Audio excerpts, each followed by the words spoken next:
Hello दोस्तों, नमस्कार। मैं आ रहा था अभी नई टिहरी से, तो यहाँ पे रास्ते में देखा है।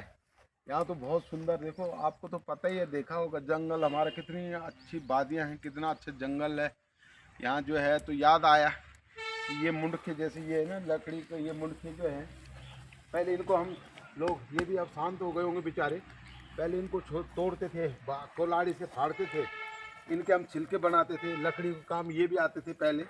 ये छिलके, ये छंतैड़े देखो, जब पहले काफ़ी मिट्टी का तेल का ज़माना था, मिट्टी का तेल नहीं मिलता था ढंग से, कभी कभार तो छिलकों से पढ़ाई भी करनी पड़ती थी।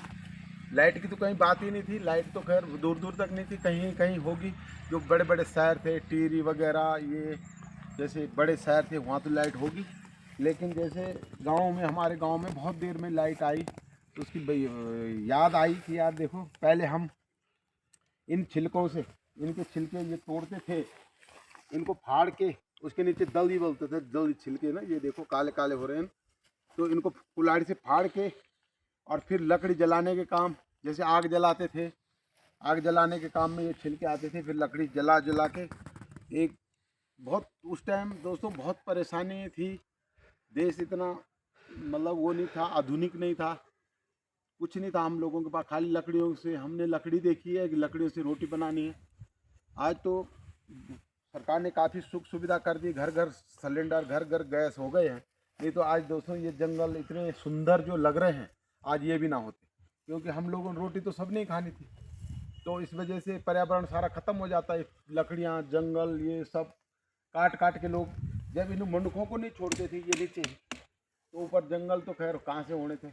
अब जैसे ये पेड़ है, सूखा है, अब तक ये भी नहीं रहना था, यहाँ तक किसी ने काट के ले जाना था। तो पहले की दोस्तों याद आई कि हमने काफ़ी परेशानी झेली है, काफ़ी दिक्कतों का सामना किया है। इन पेड़ों पे पहले वो लगाते थे ऐसे सेल, इससे सेल टपकती थी।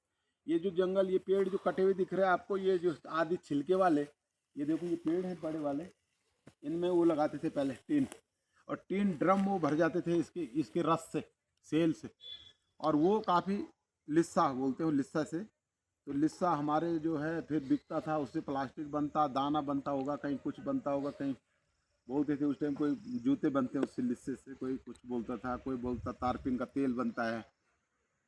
तो दोस्तों अभी भी बनता होगा, अभी भी काफ़ी यहाँ जो चीड़ के बड़े बड़े जंगल है उनमें अभी भी लिस्सा निकाल रहे हैं लोग बाग। वो सरकार का अपना इशू होगा, उनको ठेका मिलता होगा। लेकिन मैंने जो देखा है कि देखो इतनी परेशानी हम लोगों ने झेली है। ये मुंडके तोड़ तोड़ के ले गए, घर में आग जलाई, फिर आग जलाने के लिए, दिवाली में बेला बनाने के लिए, अपनी पढ़ाई के लिए, पढ़ाई में काम लेने के लिए ये छिलके हमने इसका इस्तेमाल किया है। इसलिए हमने सोचा चलो आते हुए इसका जो है, सब जो आपके बच्चे हैं जिनको इसके बारे में पता ही नहीं है, वो थोड़ा बता दें कि हम ये लकड़ियाँ ले जाते थे, उसके छिलके बनाते थे, और उसके पढ़ाई में भी उसका यूज करते थे। शाम को पढ़ना था तो वो छिलका, एक हाथ से छिलका पकड़ के या दूसरा पकड़ता था, तब पढ़ाई करते थे। तो याद आई कि पुरानी हमारा कितना पिछला था, और उससे पीछे जो हमसे उन और पीछे रहे होंगे, उनको तो इस छिलके की भी जानकारी नहीं रही होगी। वो तो खाली आग जला के कहीं अकेले से, कहीं ये देखो ये इस तरीके से अकेले भी हमने देखे हैं, ये पत्थर जैसे ये टकराते हुए यूँ यूँ, फिर कपास, कपास होती थी, कपास में लगती थी, फिर यूँ आग जलाते थे। माचिस से भी लोग बहुत कम यूज करते थे, क्यों, पैसा नहीं था लोगों के पास, बहुत सुख सुविधाएं नहीं थी। आज तो रोड दौड़ रही है इधर से उधर। तो थैंक यू दोस्तों, धन्यवाद आपका। लाइक करना दोस्तों, मेरा चैनल है चंदन सिंह राणा के नाम से, और अच्छा लगे तो सब्सक्राइब करना। थैंक यू, धन्यवाद।